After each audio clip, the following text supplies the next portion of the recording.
Hello, everybody. Welcome back to my channel and welcome Dr. Chandni Kumar, who is a repeated guest and collaborator onto my channel.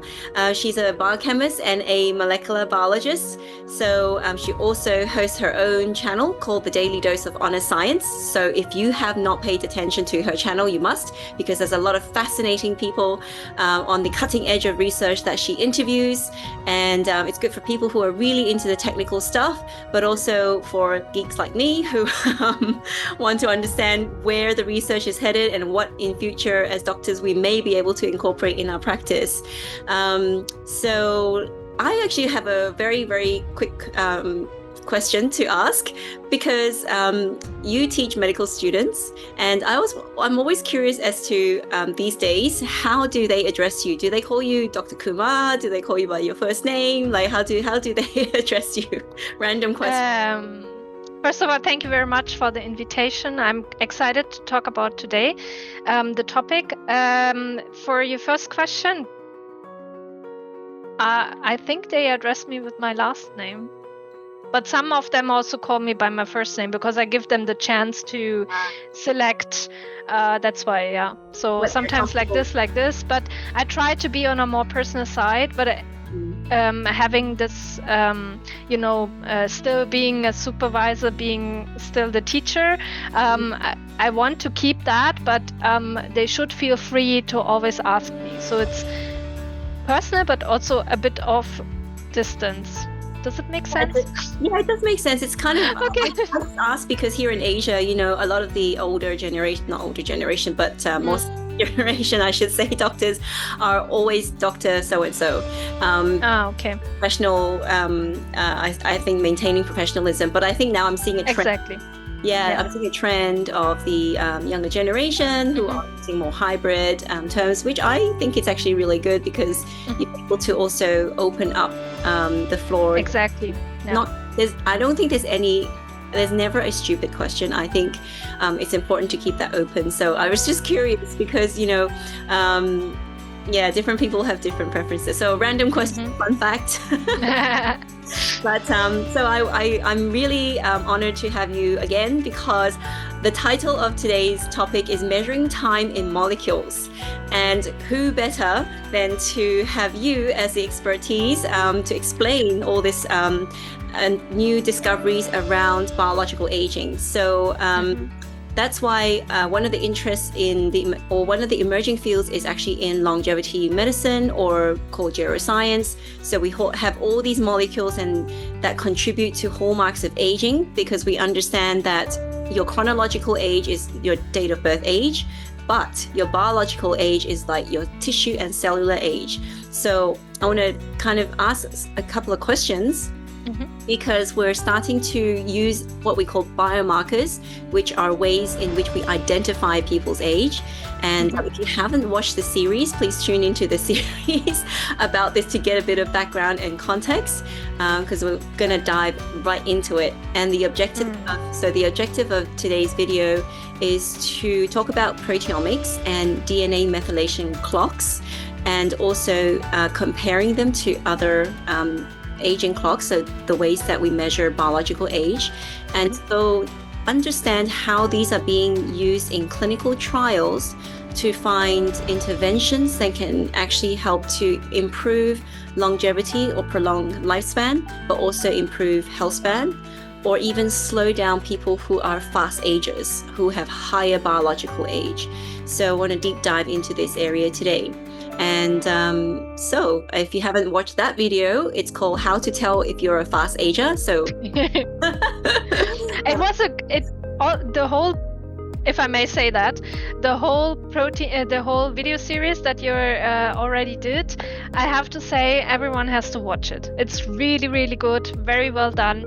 So I can only say from my side, scientifically, mark of approval. Thank you. Okay, so shall we start and talk a little bit about DNA methylation clocks, because that's one of the earliest types of clocks that scientists have discovered. Yeah. So as people know, I have here my notes, so I'm not having anything forgotten. So first of all, we need to understand the core function of DNA methylation. So you all know in our cells we have our DNA, and that encodes everything that we need to survive, to develop, and that our organs work well. And usually you know that our genomic code is made of 4 letters, which is C, G, A, and T. Right, so the combination of it, reading it, makes in the end the gene that is later on transcribed and translated, which means you make a copy of it, the cell takes the copy and makes a protein out of it. And this DNA, you can imagine, is not naked, which means first of all, it's wrapped around so-called histones. These are little proteins that make this more compact. And we also have chemical modifications, which are totally normal in the cell. So the chemical basis on DNA methylation means that you're adding a little methyl group to the C, which is called cytosine residue, and these are on specific sites called CpG sites. And the enzymes that are responsible for that are called DNA methyltransferases. They catalyze this reaction. And that is completely normal because that happens all the time in the cell, because 1% of the adult human genome is actually methylated. And that's important because methylation per se is important for keeping certain genes silent, because you don't need them anymore. Some of them were activated during development, but now since you're adult, you don't need them anymore. So that's why it's a way of the cell to shut down certain genes that are not required anymore. And there are of course other regions in the cell, in the genome, that needs to be methylated. They are called gene bodies, promoters, and enhancers. That's important because depending on the current status, you can fine-tune the gene expression, which means if the cell encounters an environmental change through whatever stress or metabolic changes, then it needs to actually respond to that. And how can it respond? Through so-called signaling pathways, which means that the cell recognizes, I need to adapt so I can survive to that environment. And therefore, it needs to produce certain genes, products like proteins. And that's why the fine-tuning of these genes is also through methylation happening. And key functions of methylation per se inside the cell or in general is to silence genes, but also genomic stability, which is quite important. Also the crosstalk with other epigenetic mechanisms. So I told you that genes are, or the DNA is wrapped around so-called histones. Funny enough, they can also be altered by methylation, therefore also helping to either silence a gene or making the, if you have it wrapped around, it's called chromatin, if you can open the chromatin or close it, which means open chromatin is euchromatin, which means that you can read easily the gene that is there, or heterochromatin, which is the more closed and compact one, which means it's not easy to read anymore. And that's also a way to express a certain gene or repress a certain gene.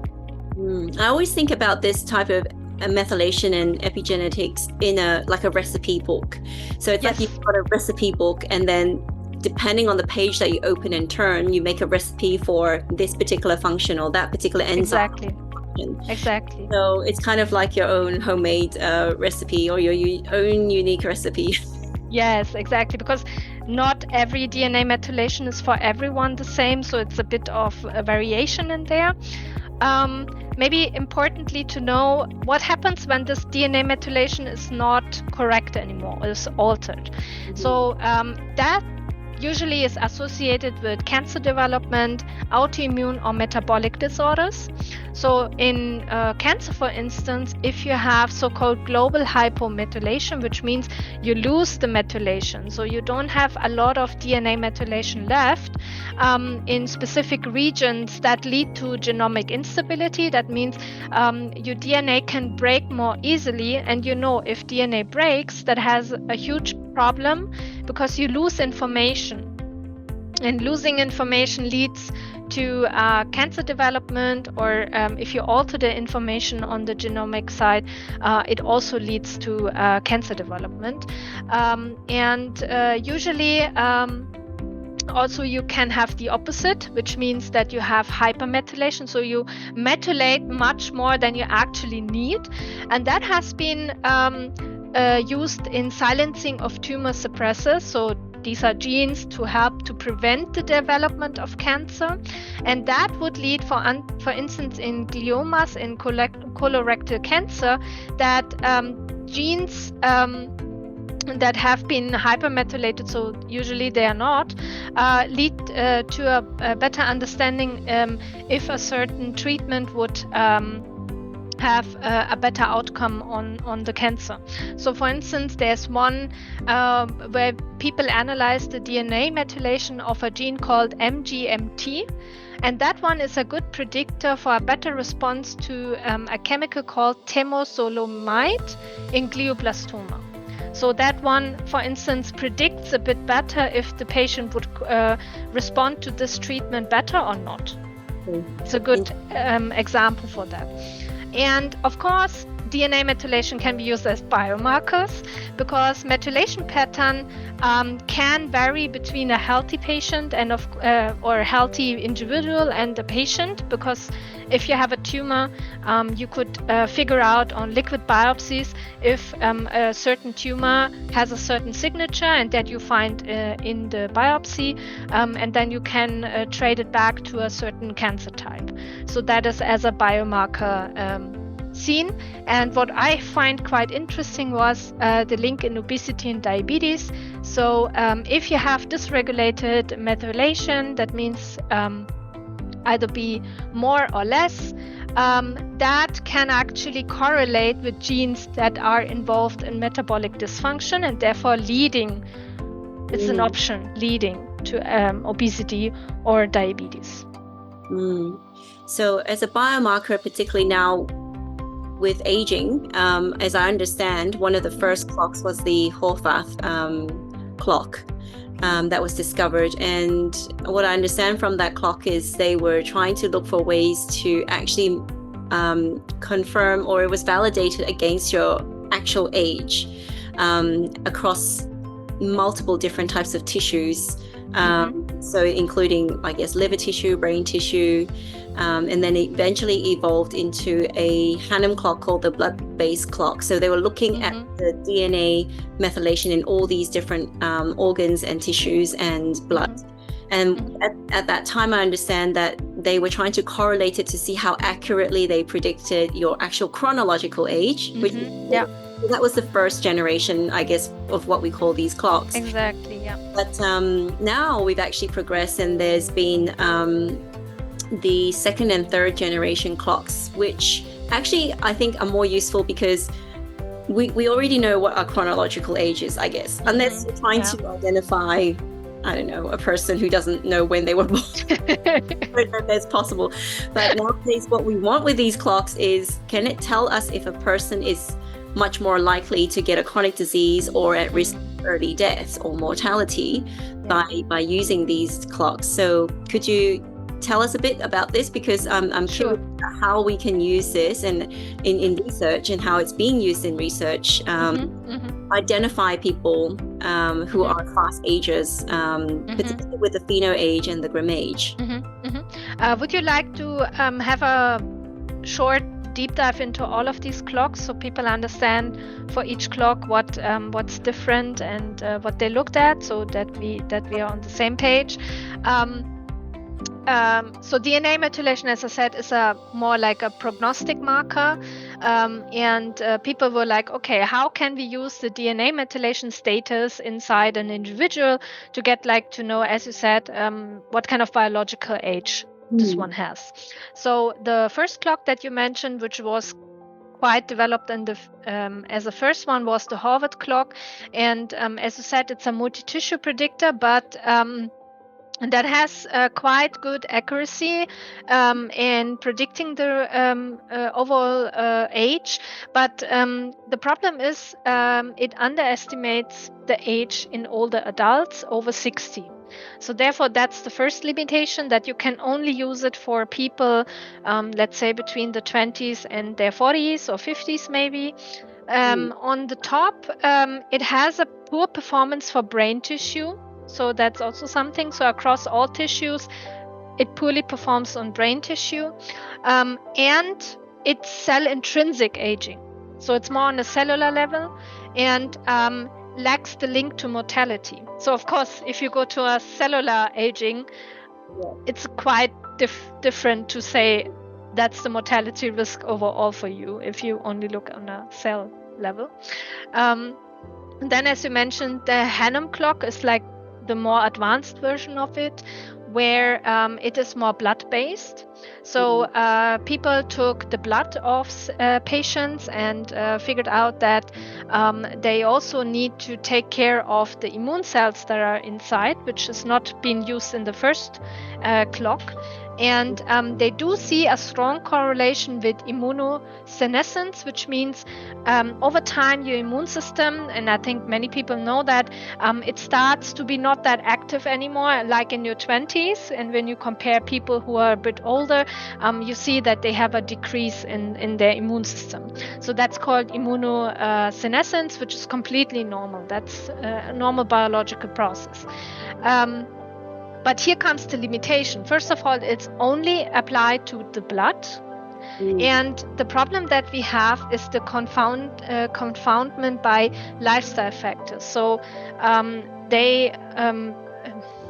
so if you want to add in like smoking or your BMI, it will be a bit difficult to predict the age correctly. And it's less effective when you start non-hematopoietic aging. So if you don't take the blood cells into account for the aging, then it will be really difficult to make any correlation there. Okay. Exactly. Then we have pheno-age called. Pheno-age is linking the phenotype aging to mortality. And this one is quite cool because it uses clinical biomarkers. So even further assessment, it can really predict the mortality better than the chronological age and captures physiological dysregulation. But here the problem is you cannot validate it over diverse populations. So that's also something that we need to do, right? And it's susceptible to acute illness on biomarkers. So if you have that problem, it's unfortunately less informative about tissue-specific aging. So once you start to go out a bit more out of the tissue and taking more of the blood, then you have the problem, does the blood really correlate to all the organs? And that's a bit of a trick, because in the end, the blood circulates through the whole body. Of course, it will take all the information from all organs, right? And then there's this last clock called Grimm age, which predicts the time to death and disease risk. The strengths of it are combining DNA methylation and plasma proteins in high accuracy, but also has a strong correlation with mortality and morbidity. But if you look at the limitations, which is it's a very complex interpretation. So you have the mortality risk, which unfortunately does not equal the biological age rate, which has been shown, tissue-specific differences, and sometimes it's not very responsive to short-term interventions. And on top, it needs additional proteomic data, so another layer to limit the utility in pre-disease rate. Okay. So that is Yeah, so it sounds like that as these clocks are being developed, so for the Hannum clock, for example, it was blood-based. So you couldn't take tissue from your cheek and then use that clock to say, we're measuring your biological age using clock. Or yeah, so if you then did the pheno age, it could be influenced. It takes time for any change to be shown. So you couldn't really say I would measure it within like another week, and then it's too difficult to interpret whether that's a real change or whether the problem with measuring it. So it's not a simple they're not simple tests to use. I mean, I think it's interesting how they're being developed though. So there are definitely limitations, and I also understand that not all ethnicities are validated. So that means I think the Chinese, the Taiwanese, Korean, Japan, so Asian ethnicities are not necessarily reflected in these clocks. And I think it's really important to highlight that, because I don't know if there is any ethnical differences, but what I know is that there are some diseases that are more specific to different ethnicities. So I think that's... I would imagine from a molecular level that we definitely have differences in DNA methylation, because certain genes in one population might be differently silenced than in other populations. And the problem with these cohorts is you need to make them. Who's going to pay for all that? So it's a bit of a trick to get this data. And on top, if the clocks have been evolved, which clock do you take, right? So which one would be the best fitting clock in that sense? And we are just talking here about the DNA methylation clocks that have been evolved over time. But I think the most critical assessment that we need to make is, first of all, is it tissue specific? So do we target the blood, or do we target all the tissues somehow? Yeah. Then, I also understand that not all tissues age at the same rate, and that's what I realized is, well, actually ovaries, for example, are the earliest. But then then there's that other layer as well too. So maybe we also need to redefine biological age in the sense of, do we take all the organs at once and then give like the biological age, or do we go organ specific? So do we say we assess the time or the age of a certain organ and then look at it? I think that kind of definition needs to be made, and we are still not there, because we know that every tissue ages in a different rate, right? So we are starting to understand which age, as you said, faster or slower. And as you said, the ovarian ones are the first ones. But how does the liver look like? How does the stomach and the gut looks like? So it's quite different. And how does the brain age? It's also something that is not clear yet. And I think we need to make this definition before we say, oh, your biological age is XYZ, Yeah, because I also understand that across the whole entire lifespan, that there might be specific points in time where certain parts are accelerated and then something else changes. Like if you have a disease, like you said before, if you have the flu, for example, or if you had an infection acutely, how accurate is that measurement for your age? So there's so much noise around that, just that one measurement, that we're not clear about that.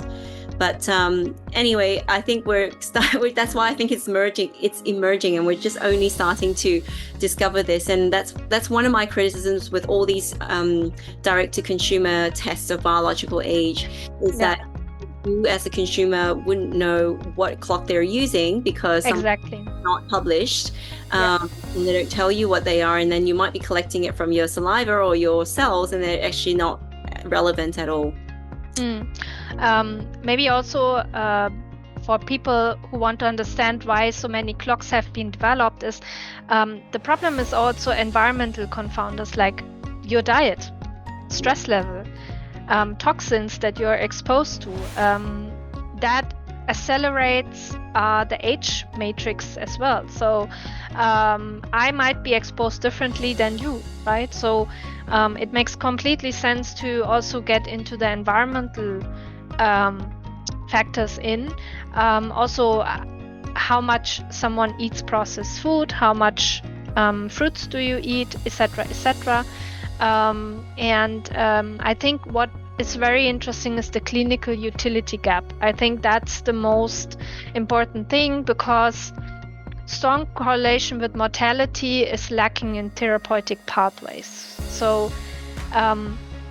we know what to target, but do we really slow down the mortality rate? That's the question.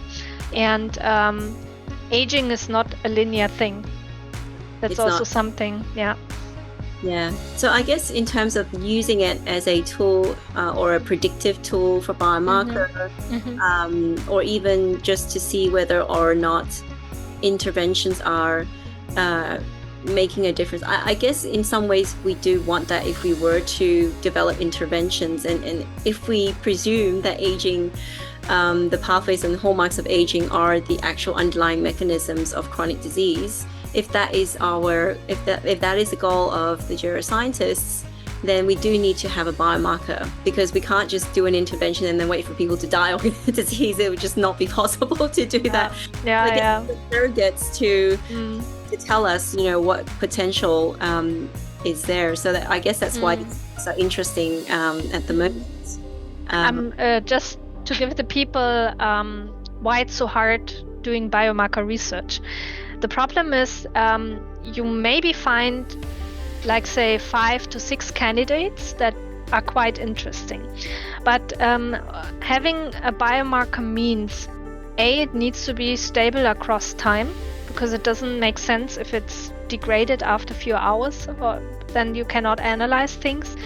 It needs to be ubiquitously across different populations. So if you look at different populations, do you find the same biomarker to be enriched and elevated? And then you need to develop an assay that can capture it. And that all takes at least 5 to 10 years. That's why it's so difficult to get biomarkers all the time, because most of them fail at a certain stage, and then you cannot use it, and then you have to start again.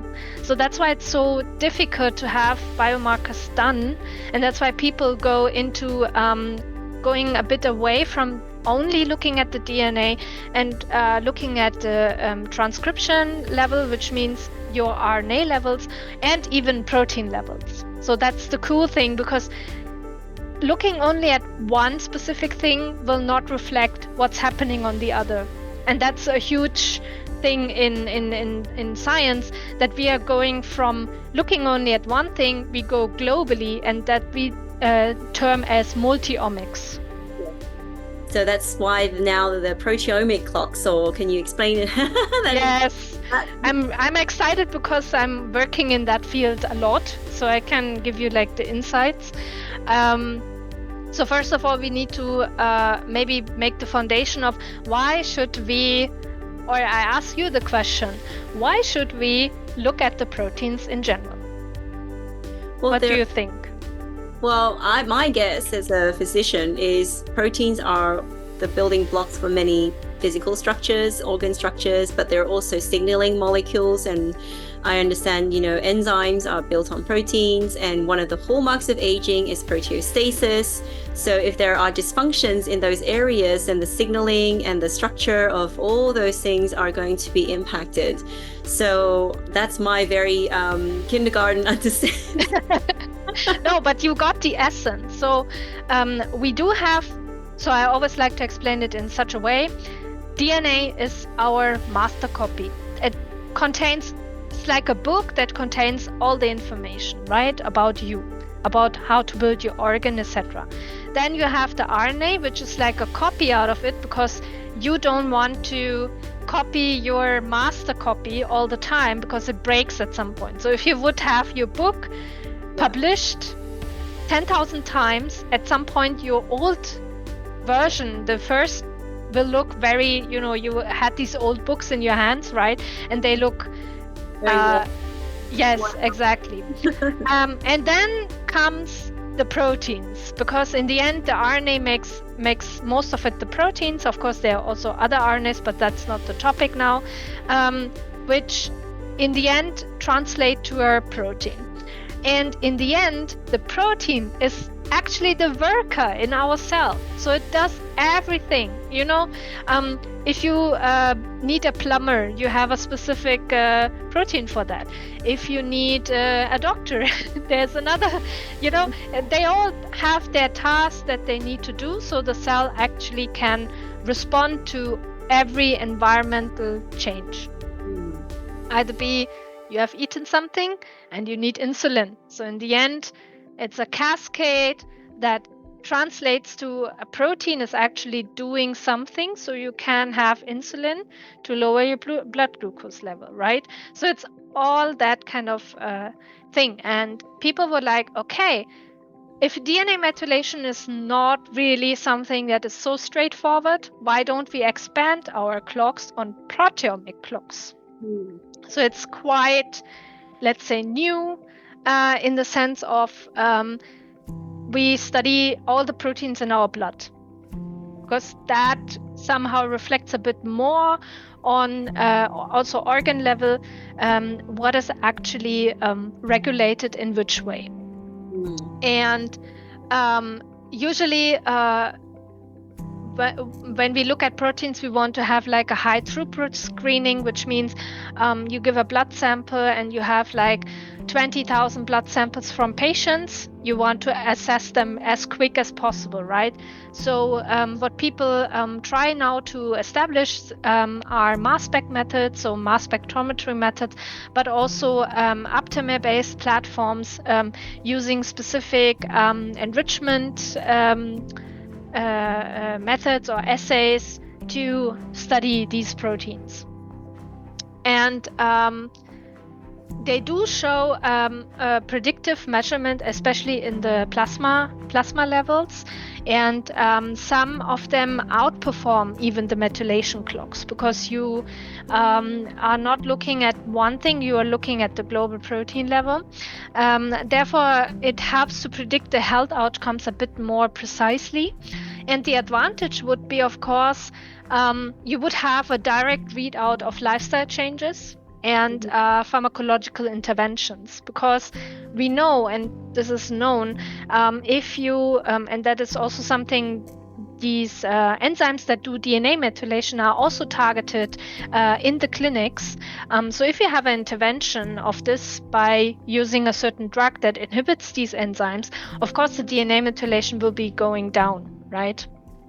So the same is happening for proteins. If you inhibit certain enzymes that do other reactions, you also have a different profile of it, right? Because the organ is somehow responding to this intervention.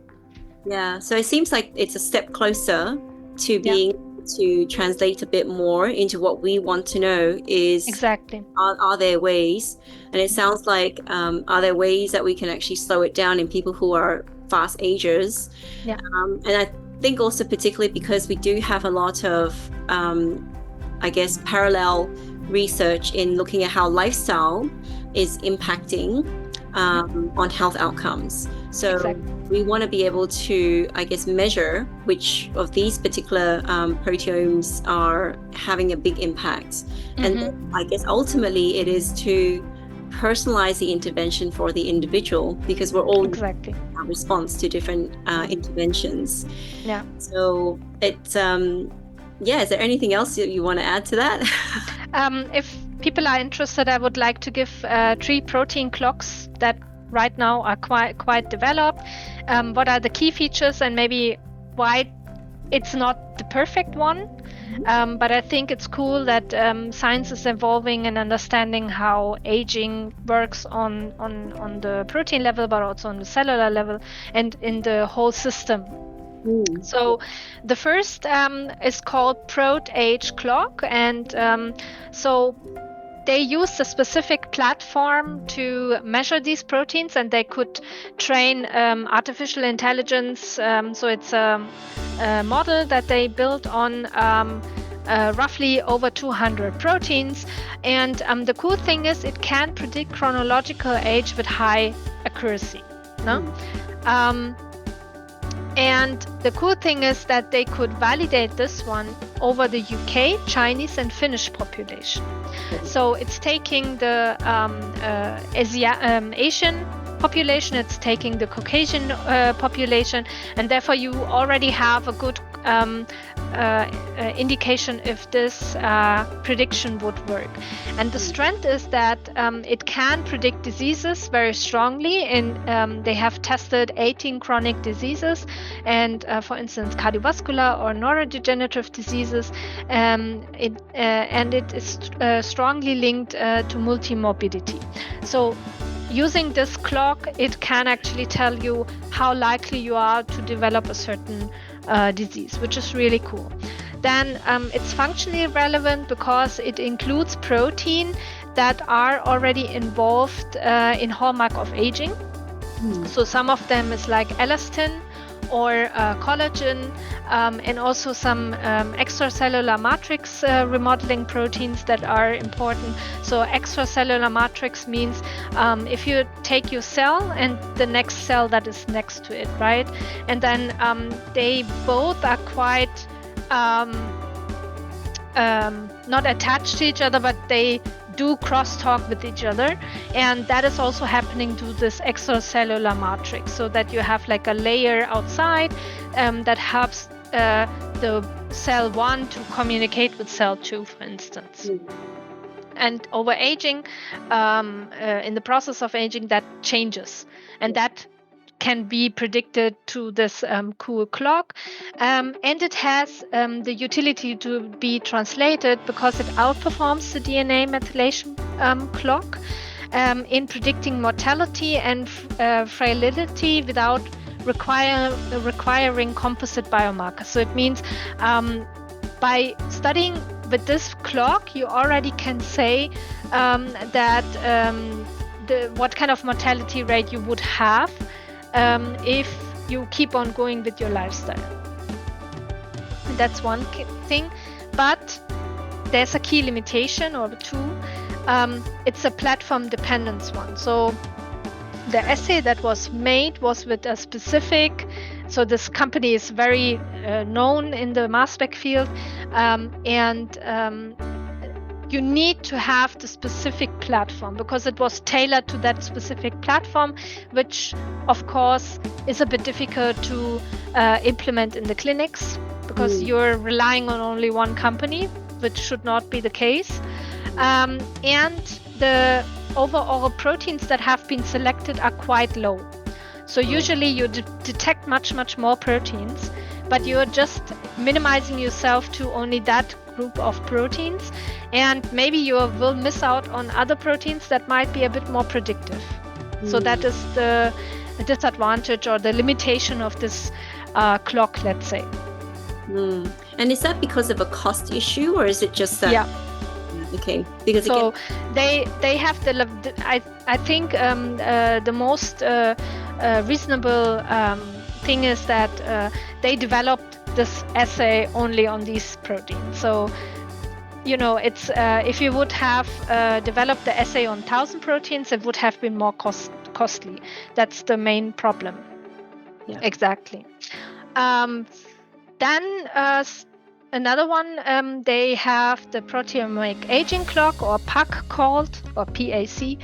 That one uses actually over 2,000 proteins with the same platform, but and they used UK Biobank samples of 53,000 individuals that were there, and they trained like a artificial intelligence on it as well to get the all-cause mortality risk. Okay. Exactly. And the strength is they focus more on the mortality. Therefore, they directly predict a 10-year survival outcome, and therefore outperforming the first or the pheno age that I was talking about it, and all other clocks. And it also gives biological insights because it also takes into account immunoinflammatory pathways. So inflammation that is happening is also quite important in aging, right? And cellular senescence and vascular aging. So it also takes into account which cell is, so cellular senescence means that the cell at some point stops dividing. It's just, right? And vascular aging means your whole blood vessels, right? So they age, of course, over the time as well. So taking all of them together in this clock. And the clinical utility is they can actually better discriminate for age-related diseases than chronological age. Okay. Yeah. So that would be really cool, specifically for people who have chronic diseases. What kind of outcome do they have, and maybe if interventions would make sense in a 10-year survival risk assessment. But here also we have again some limitations. There's a exclusion bias, which means rare non-aging deaths like accidents were not accounted. So it's really something only on diseases. Yes. It's not exactly. And we have a validation gap because that one has not been tested against the DNA methylation clocks. Okay. It's just a standalone one, and non-European cohort. So they only used UK Biobank samples. So can you translate what has been found on Asian population, on American population, etc., etc.? So you cannot really say that. I guess at some point, there's the Chinese biobank and Korean biobank. So actually, every nation does have their own biobank, because it's a matter of not you're going to invest into training the clocks on those and also validating it, isn't it? So there's so if that's what's chosen. Exactly. So it's more like a proof of concept that this proteomic clock maybe outperforms other clocks in the sense of it can tell you on the disease state. So maybe on more the people who have chronic diseases, what would be your 10-year survival risk if you would change your lifestyle, if you would incorporate certain things. So that makes more sense. But I do see the problem in using this specific one for the whole population, especially exactly. It's only for people who have already diseases. So like you and me, it would be difficult if it would really predict something. You know? Wouldn't know what to do with the information because we're not the population that this is being trained on. Exactly. And as a last one, it was already published in 2019. That one used a bit of a different platform, but used 370 proteins, and they focused on frailty, and cognitive decline. So they had a more on that side, and it's a more pioneering workflow or framework because that's the first time they linked the proteomic with the age phenotype. And so it's like the first key study, you could say, the very first proteomic study that was done on aging. And they also included aging phenotypes like the grip strand. You always talk about it, right? So that is also a key component, and they took this into their analysis. And they saw like a multi-trait association, so weak correlation with blood biomarkers like CRP or albumin. Therefore, this clock is more on specific other proteins. And the limitation of this one is it has weak predictive power, minimal overlap with the age proteins, and poorer disease association. because it was developed before, right? So all the others quite, took the stuff that they figured out and made it better, Exactly. Yeah. And of course, exactly. And small sample size because they only took 4,000 individuals, and they had limitations in generalizing it. But being the first kind of making the link is more like a pioneering study. So I would say that one is comes first, and then the others developed over time. The first generation of the proteomic one. Exactly. Wow. So a lot has been in this area, and exactly, yeah. So I guess we've talked about methylation, proteomics, and I'll put up a slide to compare the two. Now, I think, is there anything else that you want to add to that? I just want to tell the people, because it sounds exciting, and of course there are limitations, but the problem that we have with also longevity clinics is they provide tests that are not really a lot of science-based. That's the problem that we have, and I would like to give people the critical analysis of all these clocks. So if someone comes to you and be like, I took the test XYZ for my proteomic clock, maybe you should think twice why this might be not so a good thing. But the problem that we have with the clocks that I mentioned is the platform variability. So in mass spec, you have to measure it on the same instrument, you have to measure it on the same LC, you have to measure it in the same mode. As soon as you start to work with a different instrument, you have different outcomes because of the precision of the instrument, etc., etc. And these people who published, the researchers, they use different assays from different companies. And these companies are very tailored. So if you want to replicate what has been published, you need to use this exact assay. And of course, that's costly. You have to pay the company. So it's a bit different because you cannot do cross-study comparisons. You need to have the same setup in all the things. And that's quite a bummer, because usually you want to have something that is applicable to all, right? Yeah. So that's something to take into account. Then tissue specificity. Plasma proteins may not reflect the organ-specific age, because every organ, as we said, ages a bit differently and might have a different protein profile that is not released into the bloodstream. So ideally, you need to have a tissue section on top to get to know your age. But that's very invasive.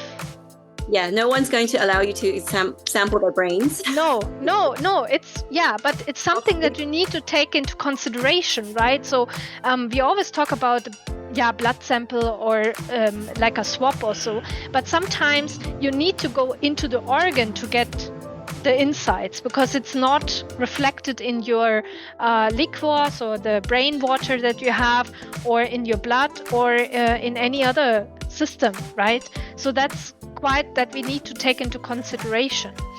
Then there are also mechanistic gaps, because most clocks correlate with aging but lack actionable therapeutic targets. That's exactly what you said. Now I have my biological age. I don't know, I'm 33 now, and my biological age is whatever, 30 or so. But if someone is a bit older and got he or she is 50 and got you're 70, people will freak out, be like, oh my God, am I gonna die soon? Yeah. And all these tests will not provide you with, you have to do this, this, and this. And very importantly, they have not been yet scientifically tested or evaluated if lifestyle interventions do have, are important. Yeah, because you don't know, okay, what if you are a fast ager? So you test it, and then what happens? Exactly. What particular intervention do you do? And ultimately, ultimately, I would also think about what do we tell the patient today? Because if even just from a medical like health perspective, if someone already has a chronic disease, in some ways as a clinician you're thinking they're probably going to be aging faster. Yes, we could give them medications to bring things back to baseline. They're probably and I'm just guessing, right? This is just my guess. What I'm trying to say is are these clocks and these estimations any better than a clinician taking a good history, doing the standard clinical measurements to assess risk? I don't think we're quite there yet. I'm not sure that any of these biomarkers are outperforming what we're currently doing from a perspective. I would like to one day have them, and I would like to be able to use them in a way that actually gives us better outcomes. But I think we're still quite far away from it, like listening to what you're saying as well. So I do think we have to think about how we're investing our resources. I think it's also, as I said before, the problem is that we scientists make all these clocks, and somehow correlate this to whatever mortality risk or whatever. But what I do feel like that we are missing is the connection to the physician or the clinician who takes this data and makes it actionable in the context of a patient. So I think we need to collaborate more with medical professionals who are also doing research to get more clinical data in there as well, to correlate it exactly with the history, as you said. So you are good at figuring out what's the medical history of a patient. And I think that is still missing in all these clocks, right? So if we would start working with you guys, I think we would get much faster to the way that we have evidence-based clocks that really work, and then we can make this as part of a routine treatment, diagnosis for the patient. So that's why it's an evolving field, and currently we do have some clinical biomarkers that we know correlate population-wise, that are not invasive, not costly, very simple, like the grip strength, for example. So we should already be incorporating these anyway, whether or not we do, and that really depends on how we think about aging, because some people think aging is just aging. We can't change it. But what if someone is a fast ager for various reasons that we can intervene? I think that's really where the value of these assessment tools can have a role. So if we can sort of maybe go to, I suppose the next step is, how do are these clocks being now used in studies for patients? So that would be interesting. So you mean like using it in clinical trials and longevity interventions, right? I guess some of these are being used as surrogate markers for mortality and for disease onset, because as you said, that there are some that are already being trained in disease populations. They're the ones that we really can intervene and ultimately, hopefully, reduce the burden of chronic disease. So I understand that there are some that are being used for the metformin trial, which is the drug used for type 2 diabetes, and also looking at interventions like calorie restriction, and seeing that there are also both methylation and proteomic changes in these areas. But that makes totally sense, right? So if you change the way you eat, of course it will have a big influence on how the cell will respond, because we always have to take into account now the big field is or has come up with the gut microbiome. So if you change eating patterns or the way what you eat, it will have an effect on all the microbiome species that we have naturally in our gut, and they also produce kind of metabolites that of course will end up in one of the organs inside the cell and will change the way the cell metabolizes. So it makes completely sense to look at it and that it changes. The question is, how good are these interventions to predict a certain disease or to predict if you slow your aging? That, I think that's also something that we need to take into account.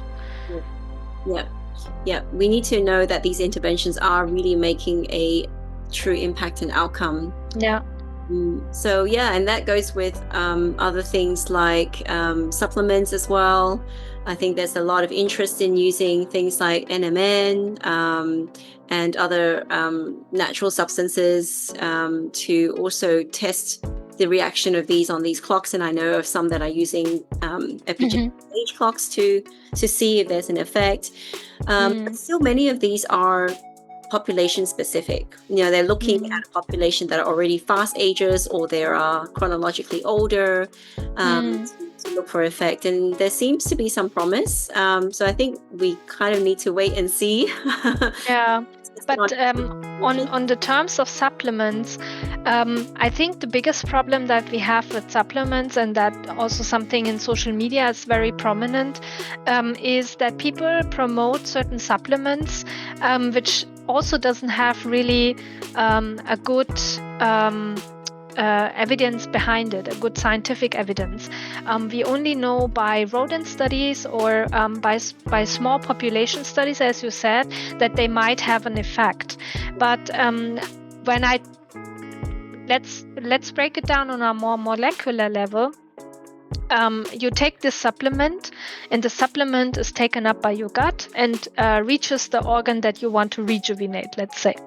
The thing is, the cell is so smart that once it has reached a certain limit, it will not take it up anymore, and it will go directly to your pee, and that's it. So over supplementing might not be the best idea. I think that's something we need to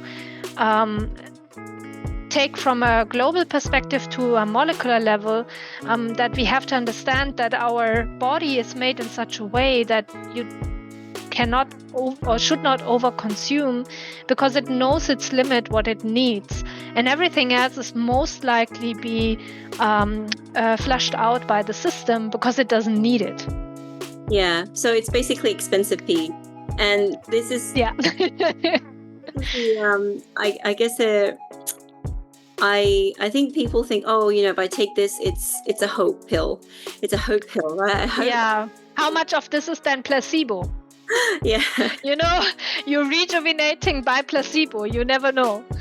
Yeah, and there's a lot of companies that come and say, look, we are intervening and supporting the mitochondria. Okay, I can understand the mitochondria is one of the hallmarks of issues, like a mitochondrial dysfunction is one of the hallmarks, but just because you use this particular supplement or this particular molecule known to support the mitochondria doesn't actually mean it's actually correcting mitochondrial dysfunction. Exactly. So there's, these claims, they're big claims that need big... often don't really see that. And when I ask studies or question them, they're like... Yeah. No, it's true. And we also, if you think on a molecular level, our cells take up the molecule and use it up, but the products that are come out of one side reaction might be used in another reaction. So the cell is kind of quite smart in metabolizing everything that we need in certain products that is beneficial for the cell later on. So the question is, if you take all these supplements that are required, does it really get to the target that it wants, or is it maybe used by another enzyme to make another reaction, and therefore you cannot use it anymore? And aging, I think the problem is also on top. The science has gone into a direction. I'm saying that very now openly. I'm not, of course, in the field of aging. It's just what I've read. But most people focus on mitochondria and so on. But I could imagine that other pathways are also important to look at. But people are not doing it because of whatever reason. Maybe it's not interesting, or maybe it's too difficult to study. That's something. And just today, I think I saw it, a new study linking a certain modification on proteins with aging. So if you don't look at all these modifications, you might be missing also on that. So it's not only targeting the mitochondria, maybe targeting other cellular processes as well. This is the reason why I wanted to talk about like in future, because there's so much data that's currently being collected in different populations that are developed. We're going to need AI to actually help identify, because, you know, we talked about the proteomics, but now that we've got multi-omics, and then you've got DNA methylation, and then the markers that we already have in existence. Which do we prioritize? How many layers do we need? And this is also another area which is heavily being researched. And so I do think that eventually we'll get there.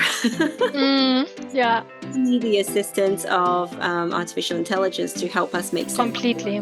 Because you have to imagine, if you have different perspectives, if you combine them, these are so big, large data sets that it may be, if you would let a person, so a human being, analyze the data, it's not possible. So it would take the whole lifespan of this person to maybe get some data out.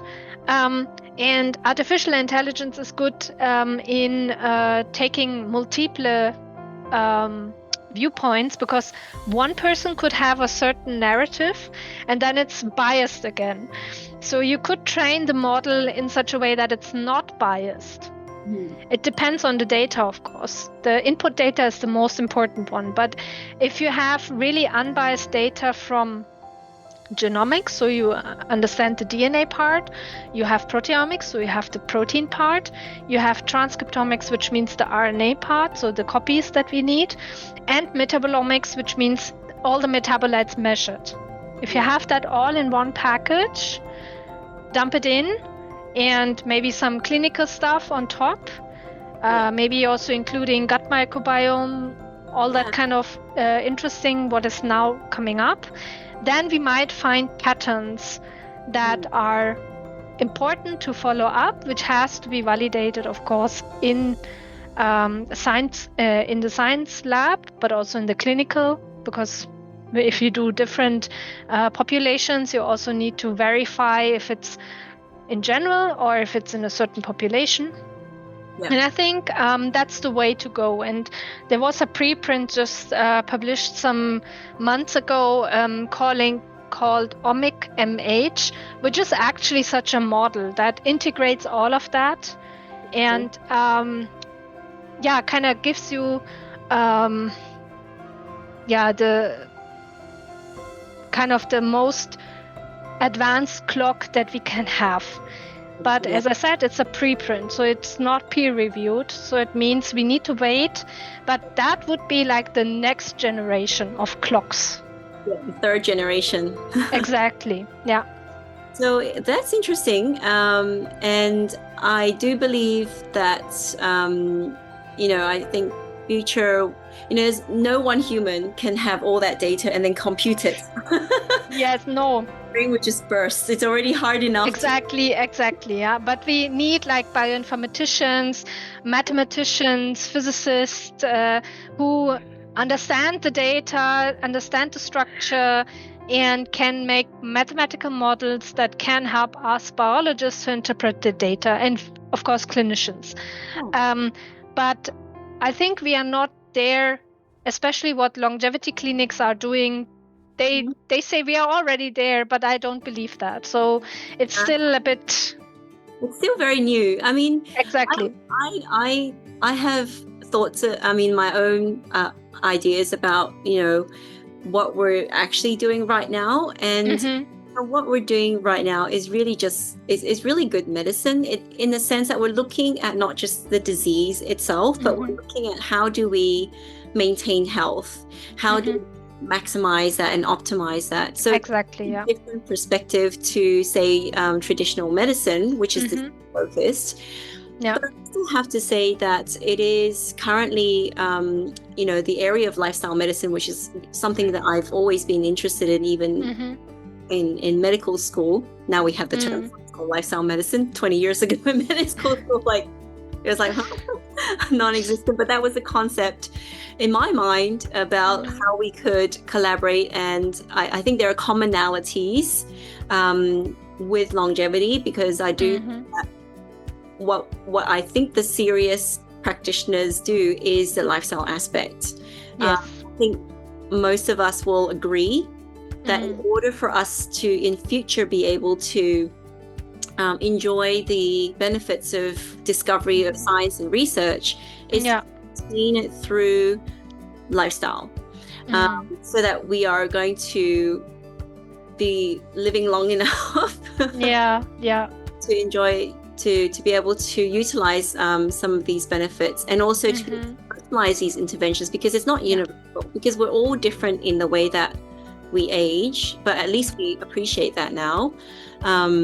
And then it's a matter of being able to really target that intervention. And I'm positive about that, because, we understand a bit more about immune therapy and how we can look at cancer cells, for example, and how we can identify their unique signatures and target treatment towards that. So even from that perspective, we're getting closer to individualizing therapy. So yes, I do think it's an exciting field. I don't think necessarily that it's going to completely replace what we need to do now. I think it will be in conjunction. That's kind of where I see this field progressing. And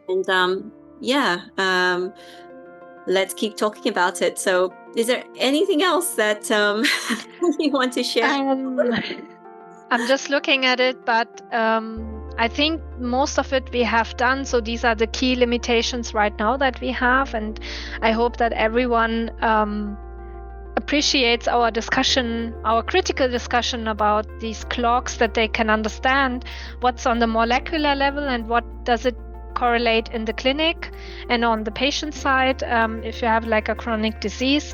And we still need a lot of data from different aspects to get like to the, or closer to the truth, let's say. And I do see it the same as you do. Maybe at some point we will be able to predict the biological age, or even measure at some point it, but right now we are not there. We barely understand some basic scientific mechanisms that are underlying aging. So we need to give the field also of geroscience, give the field enough time to do really good research that is not biased, that is not forced in a certain narrative, and that we all stay open, and that we appreciate all the work that serious clinicians and serious scientists put in to understand really the fundamentals of it. And everyone who wants to make money out of it, I would be in any way very, critical, because I think healthy longevity should not be price marked. It should be available for everyone, and I think we need to understand first the basics before we can have general guidelines on how we can do this. I also believe that health should be, a foundation for everybody, and it does need to be accessible. And exactly. I think, as we develop more and more, that some of these biomarkers, not just biomarkers, but even just the access to basic nutrition, basic, water, clean water. We had like the actual socioeconomic determinants of health are a huge impact to the society that actually needs the most. Yes. So I do hope that this field is taking that long-term health sustainability into consideration. Because I don't believe that it should only be available to the people who can afford it, but unfortunately, current reality. Yeah. So, I think it's going to require a lot of change in the way that we think about democratizing health. So that's a different conversation altogether. So you and I on the health. We need a politician coming in now. That's a political, it's so much more complex. Economic and so on. Yeah. And the entire system of how we are currently delivering the care model, it is very much incentivized into, okay, just manage the disease, detect the disease. That's how it's been identified. Even physicians like myself who want to practice holistically, the system doesn't remunerate us for that. And so hence a lot of burnout, a lot of satisfaction. But I think if we were able to help remunerate physicians and health itself, and think about how it saves money by making people healthier, I think the concept is there and people are open to it. I think now it's about how do we incorporate that into the system, so that we're not doing it individually in silos, but it is part of a much bigger initiative. So exactly. Hopefully I will still be alive then. Let's see, maybe in 10 years we already know what's happening, which direction we are going. But I guess you will see it. Yes, I'm hopeful. I'm skeptically hopeful about that. Me too. So thank you so much today, Chandni, for your time. And thank you for the discussion. I really had a lot of fun, and I hope that people took away something. And that the discussion somehow helped them to, think about the subject a bit more. How can I say it? From both angles, Yeah. I think this is a emerging, it's very, it can be. I think a lot of good marketing has come of it. So I think the marketing helps to bring awareness to it. Yeah. Which I think it's important, and I think but it's also important to find out what is the real science, how far are we along on this journey, but what can you do nowadays to be able to live long enough benefit from that. But not the extreme way like Brian Johnson is doing. Well, he's popularized it, right? But not in the direction that we. Yeah. So thank you again so much, and hopefully, check in everybody and walk the talk with the doc, and also with Chandni. Let a little dose of honest science in your life and brighten up your day. Thank you very much.